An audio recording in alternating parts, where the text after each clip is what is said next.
अच्छा जी, एक बड़ी इंटरेस्टिंग सिचुएशन पे अब जरा बात करते हैं कि माली स्ट्रेन में इंसान को यकीनन इमोशनल सपोर्ट की जरूरत होती है। ये सपोर्ट अगर आपको घर से या आपकी स्पाउस से, आपके शरीके हाथ से नहीं मिलती, तब भी आप इसकी ख्वाहिश जरूर करते हैं और एट टाइम्स आपको ये सपोर्ट कहीं बाहर से मिल जाती है। It could be somebody who likes you, जो आपके साथ मुखलिस है, कोई दोस्त है, ऑपोजिट जेंडर का है, तो आपका एक्स्ट्रा मैरिटल अफेयर भी चल जाता है। ये एक अजीब सी दो धारी सिचुएशन है। एक तरफ एक खातून जो आपको हो सकता है सपोर्ट कर रही है, आपकी बीवी, और आपकी माली अखराजात को भी किसी हद तक सहारा दिया हुआ हो सकता है, जॉब करके खुद फुलफिल कर रही है, लेकिन she is unable to extend herself emotionally. वो आपको इमोशनल सपोर्ट नहीं दे पा रही, तो उसकी बाकी सारी खिदमात साइड पे करके आपने माशाल्लाह जी सपोर्ट, इमोशनल सपोर्ट के लिए कोई और बाहर से ढूंढ लिया। अब आप भी गलत नहीं है, may be you need that emotional support at that same time, लेकिन इसका मतलब है वो रिश्ता तो कंप्लीटली कॉम्प्रोमाइज हो गया। ऐसा क्यों होता है कि माली स्ट्रेन के होने के बावजूद और उसके दौरान लोग एक्स्ट्रा मैरिटल अफेयर्स, मर्द एक्स्ट्रा मैरिटल अफेयर्स चलाते हैं? इस पर जरा बात करते हैं जी। अब हमारी गुफ्तगू में हमें ज्वाइन कर रहे हैं वासिफ मजहर, जो कि ऑर्गेनाइजेशनल डेवलपमेंट एक्सपर्ट हैं, और क्योंकि हमारे पैनल पर वाहिद मर्द हैं तो उनसे जरा ये सवाल पहले कर लेते हैं। वासिफ, आपको क्या लगता है, ये how are you making sense of it? यानी औरत का या बीवी का ये शिकवा होता है कि भाई जो टाइम, जो एनर्जी आपको दोबारा जॉब ढूंढने में लगानी चाहिए थी या अपने आप को माली तौर पर स्टेबल करने के लिए लगानी चाहिए थी, आप माशाल्लाह से जी एक्स्ट्रा मैरिटल अफेयर चला रहे हैं, तो it becomes very difficult for the wife to process it. Exactly वहां क्या हो रहा होता है? Thank you so very much for having me on the show again. It's always a pleasure.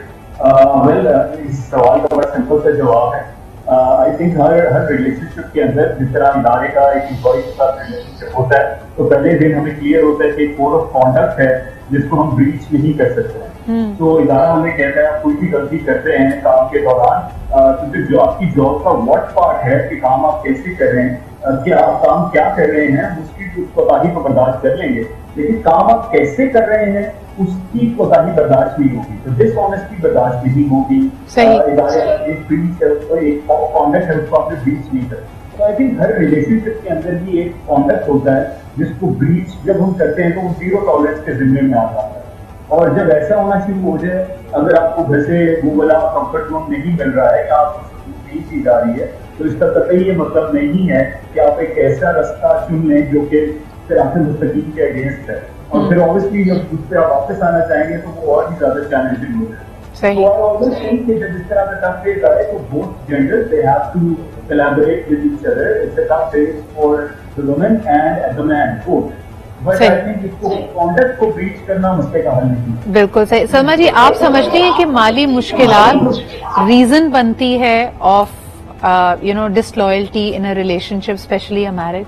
आपने देखा अपने इर्द गिर्द? मैंने अपने इर्द गिर्द बहुत देखी है ये चीज, और उसकी वजह सबसे बड़ी ये होती है, चाहे औरत की तरफ से गलत कह रहे हैं, मर्द की तरफ से गलत कह रहे हैं, जब आदमी को अगर आपने देखना है, उसकी शनाख्त करनी है, तो ये मैं सब खवातीन जो कि माँ के रूप में है, बेटी के रूप में है, बहन के रूप में है, बीवी के रूप में है, उन सब से कह रही हूँ, वो अपने आप को वैल्यूएट करता है अपने घर की खवातीन की नजरों से कि वो मुझे क्या समझ रही हैं। हम उन्हें क्या करते हैं, कमा नहीं रहा तो हमारी आंखों पे वही गुस्सा होता है, वही चिड़चिड़ाहट होती है। आजकल हालात बुरे हैं, हमारी जरूरतें नहीं पूरी हो पा रही हैं, तो हमें अपना आप स्ट्रेच करना पड़ रहा है। वहां पर आपको वो मॉरल सपोर्ट देनी थी जिसकी बहुत सख्त जरूरत होती है। जब आप घर में थक जाती है तो आपका शौहर आके आपका हाथ पकड़ के कहता है ना, अम्मी ने कुछ कह दिया, अच्छा कोई बात नहीं, मैं तो तुम्हारे साथ हूं ना।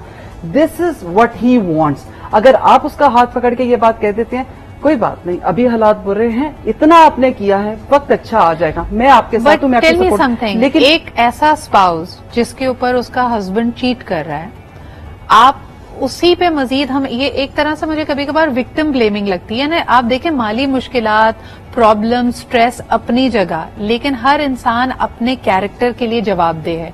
यही जवाब हम खातून के लिए एक्सेप्ट नहीं करते। अगर हम ये कहें कि एक मर्द घर के लिए कमा रहा है और जाहिर सी बात है उसके लिए उसको रात रात भर, दिन दिन भर बाहर रहना पड़ता है, तो औरत लोनली फील करे, और अगर वो एक्स्ट्रा मैरिटल अफेयर चला ले तो हम उसको बुरा कहेंगे। हम कहेंगे कि उसकी किरदार में कमी थी, हम कहेंगे कि उसकी तरबियत में कमी थी और उसने एक कोड ऑफ कॉन्डक्ट, जैसे अभी वासिफ कह रहे थे, उसको अपहोल्ड नहीं किया।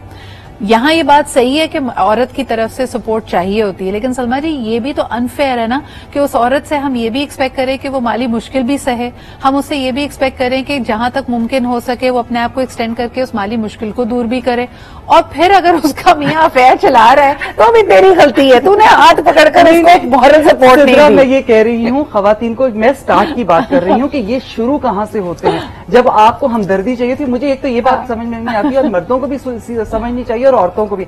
जो बाहर से हमदर्दी आपके साथ हो रही है वो इसलिए हो रही है क्योंकि आप बाउंड नहीं हैं उनकी कफालत करने के लिए, उनका ख्याल रखने के लिए। वो तो थोड़ी देर के लिए मुलाकात हुई, खाया पिया, बात की, हंसे बोले, उसने आपके कपड़े नहीं धो रहे, वो आपके बच्चे नहीं संभाल रहे, लेकिन हम ये बात तब समझते हैं जब सर से पानी गुजर जाता है। एक बात तो याद रखिए, चाहे औरत है चाहे मर्द है, एक्स्ट्रा मैरिटल अफेयर्स या अपने घर की बात बाहर करना या किसी और से इस तरह की इमोशनली सपोर्ट चाहना, ये सख्त गलत है। अच्छा माशाल्लाह, इसमें ड्रैग भी किया जाता है। सलमा जी इसमें दूसरी तरफ का भी आपको मुआवजा मिल जाएगा। Wasif, before we take the caller, मुझे ये बताइए कि यही वजह अक्सर बनती है खवातीन की भी एक्स्ट्रा मैरिटल अफेयर्स की कि जी माली प्रॉब्लम्स, हमारी जो जरूरतें हैं वो पूरी नहीं हो रही, अब सडनली जो बाकी रेड फ्लैग्स थे रिलेशनशिप के वो भी नजर आने लगा, पता चलने लगा कि जी इमोशनल कंपैटिबिलिटी भी नहीं है, लुक्स भी मुझे पसंद नहीं है, घर भी मेरा बड़ा छोटा है, क्योंकि ऐसी बात है वो मनी प्रॉब्लम्स उस वक्त आपको पिंच कर रही हैं। So if a spouse decides to abandon you, तो वो ग्रीफ में मजीद इजाफा करता है। How should a person process that? Wasif, I think we all should be worried about the social fabric, जो हमारे मुआशरे का सोशल फैब्रिक बिल्ड हो रहा है, हमें उसके बारे में थोड़ी सी भी सोच विचार करने की जरूरत है। अगर इस तरह का सिनेरियो हो रहा है जैसे आप कह रही हैं और इस तरह के इंस्टेंसेस आते हैं, तो एक तो आई थिंक सोशली क्योंकि कुछ चीजें नॉर्म के अंदर आती जा रही हैं कि ये एक्सेप्टेबल है कि मैं किसी के साथ चला जाऊं और फॉर द टाइम बीइंग वो कर लूं, और जब मेरे अपनी सिचुएशन बेहतर हो तो मैं वापस आ जाऊं। तो आई थिंक इसको एक हमें नो गो जोन बनाना है एज अ सोसाइटी। दूसरा, आई थिंक अगर आपको ये आइडिया हो रहा है, वो कहते हैं ना कि if you can not stand with me my bad times, you should not be there with me my good times. तो अगर आपके साथ ऐसा कुछ हो रहा है और आपको आपके स्पाउस या आपके कंपेनियन ने एक ऐसा रियलिटी चेक दे दिया है, तो always look at the silver lining. I think that you got to know कि एक इंडिविजुअल आपके साथ टफ टाइम्स के अंदर गुजरने के लिए अगर रेडी नहीं है और आपके बर्डन को शेयर करने के लिए रेडी नहीं है, तो रादर देन हम उसको ड्रैग करते जाएं just for the sake of it, अपने आप को भी मुश्किल में डालें, दूसरे को भी मुश्किल में डालें। ऐसे कहा जाता है ना कि लोग मुश्किल हालात में बदलते नहीं है, एक्सपोज होते हैं, वो अपने आप को, अपनी असलियत आपको दिखाते हैं। लेकिन हैविंग सेड दैट, हमारा आज का मकसद बिल्कुल ये नहीं है कि हम लोगों को इस बात से ही मुनरिफ कर दें कि भाई शादियां बुरे वक्तों में नहीं चलती। We know of so many families. I think the reason Pakistan has a strong family system is because बहुत सारे स्पाउसेज एक दूसरे को अच्छे बुरे हालात में सपोर्ट करने की जो कसम खाते हैं, जो प्रॉमिस करते हैं, उसको एक हमारा माशरा कहता है जी अच्छा वालिद वो है जो अपने बच्चों के अखराजात पूरे करे, उनके मुंह से ख्वाहिश बयान होने से पहले उसको पूरी कर दे, अपनी जिंदगी में उनके लिए घर बना दे, बैंक बैलेंस इतना हो कि उनका मुस्तकबिल भी सिक्योर करे। एंड अनफॉर्चुनेटली हमारी नई नौजवान नस्ल अपने पेरेंट्स को इसी पैमाने पे नापती है। वासिफ क्या कहेंगे? एक वालिद जो हो सकता है बहुत ईमानदार है, दानिश्वर है, अपने काम से बहुत अच्छे तरीके से उसके साथ इंसाफ करता है, ये सारी क्वालिटीज एक बच्चे के लिए इम्पोर्टेंट है या नहीं? या अपने वालिद को वो सिर्फ और सिर्फ इस नीयत से देखता है कि आपने किया क्या, आपने कितना कमाया हमारे लिए? मेरा थोड़ा सा इसके ऊपर ओपिनियन डिफरेंट है सिद्धा, I would like to express that on this platform. I think हमें थोड़ा सा जो हमारा माइंडसेट है इन टर्म्स ऑफ, जब हम भी बड़े हो रहे थे तो हमारी वो जो विश लिस्ट थी हमारे फादर के लिए, because the earning hand of the house, उस तरह से वो बहुत अनरियलिस्टिक होती थी और किसी ने कभी उसके ऊपर गाइडेंस भी नहीं की कि हमारी एक्सपेक्टेशन होनी कैसे। एक छोटी सी चीज है जिसको मिनिमल माइंडसेट कहा जाता है कि आप कम के अंदर कैसे चीजों को चला सकते हैं, गुजारा कर सकते हैं या चीजों के साथ खुश रह सकते हैं। तो आई थिंक अभी की जनरेशन में, me speaking as a father as well, I talk to my kids about the minimal mindset कि मुझे चीजों को मैनेज करना कैसे आना चाहिए। उससे ना सिर्फ मेरा अपना बर्डन कम हो रहा है फाइनेंशियली, इमोशनली, बल्कि एक ऐसी जनरेशन भी सीखने के ऊपर गामजन है कि मैं छोटी चीजों के साथ या कम चीजों के साथ चीजों को कैसे मैनेज कर सकता हूँ, चाहे वो फाइनेंशियली हो, चाहे वो इमोशनल इंडिपेंडेंस हो। या आप बिल्कुल सही कह रहे हैं, लेकिन सोशल मीडिया और ट्रेंड्स ने भी इस चीजों को खराब किया है। एक बच्चा बहुत अर्ली एज से सलमा जी कंपैरिजन में चला जाता है, टीनेज बच्चे खुसूसन के जी मेरे दोस्त के पास आईफोन है, मेरे पास नहीं है, मेरा दोस्त दुबई ट्रिप के लिए जाता है, आप हमें छांगा मांगा तक नहीं लेके गए। I mean this kind of comparison starts really soon and we are living in a very material world कि आपका घर किस मोहल्ले में, किस इलाके में, ये चीजें बड़ी मैटर करती हैं। और यही वजह है कि आज की नौजवान नस्ल रादर देन के अपने बचपन को बड़े सुनहरी दिन के तौर पे याद करे, वो कहती है जी अपनी फरानी हमारी ख्वाहिश पूरी नहीं हुई थी, हमारे बाप ने तो कभी हमें ये नहीं दिया। कैसे देख रही हैं इन चीजों को आप? काफी खतरनाक जोन हो गया होगा, क्योंकि अगर मैं अपना बचपन देखूं और इस जनरेशन में, हमेशा ये कहती हूँ कि हम, मेरी जनरेशन में और अब की जनरेशन में कोई गैप नहीं हमने रहने दिया। हम बातें करते हैं, हम दोस्ती रखते हैं, लेकिन ये जो आज आपने बात की है ना, हम बहुत दरिया के दो अलग किनारे हो गए हैं। क्योंकि हमें क्या चीज सिखाई थी, आप अपने वालिद के साथ किस तरह मैं देखती हूँ, माशाल्लाह माशाल्लाह, अल्लाह ताला उन्हें हयात करे। जो मेरा रिलेशन हमेशा उनके, मेरे अब्बा के साथ रहा है, वो बहुत खूबसूरत, बहुत बेहतरीन, कि आज भी उनके इतने जाने के बाद, अरसे के बाद मैं उन्हें महसूस करती हूँ और मैं खुश हूँ, मैं पुरसकून हूँ। लेकिन हमने 1000 कोशिश की अपने बच्चों में वो चीज डालने की, लेकिन जो मुआशरे का था ना रिवाज और जो उसका दौर, जो उसका रविश जो उसकी रही है मुआशरे की, वो ये रही है कि आपको क्या दिला रहे हैं, स्कूल के अंदर क्या बात हो रही है, स्कूल कौन सा है, अच्छी ज्यादा फीस वाला स्कूल है, इंग्लिश मीडियम स्कूल है कि नहीं है, ये नहीं देखा जा रहा कि उसकी फीसेस पे हो रही हैं या नहीं है। यहाँ तक के एक कॉलर भी वेट कर रहे हैं, यहाँ तक के लड़की की शादी के बाद भी वो अपने ससुराल में अपने आप को मुस्तहकम सब तब फील करती है जब बाप बहुत मालदार है, जब उसकी बैकिंग बड़ी स्ट्रांग है, जब वो, जिसको पता है कि जी अगर मैं इस घर से निकलना चाहूँ तो मैं अपने बाप के घर जा सकती हूँ, मेरा बाप इतना कमाता है कि they can support me. I mean ये वो अक़दार है जिनको हमें देखना पड़ेगा। एक कॉलर हमारे साथ हैं। हेलो, अस्सलाम वालेकुम। जी वालेकुम सलाम। जी, कौन सा, आप कहाँ से बात कर रहे हैं? शाहिद बात कर रहा हूँ जी, लाहौर से। जी शाहिद साहब, क्या कहेंगे आज के मौजू पर? आज के मौजू पे तो किताब लिख सकता हूँ, लेकिन 2-4 लाइनें कहनी काफी हैं। जी फरमाइए। सबसे पहली बात तो ये है कि जब इस तरह की सिचुएशन आती है तो साया भी साथ छोड़ जाता है। बिल्कुल, ये तो आपने सुना होगा। जी बिल्कुल। लेकिन ये है कि आप जो खवातीन जो बैठी हुई हैं, आप माँ हैं, वो भाई बाप है, हम वो तो थोड़े छोटे एज में हैं, मैं शायद आपसे सेम में होगा। हम ईद के दिन कपड़े बनाते थे और जूते बनाते थे।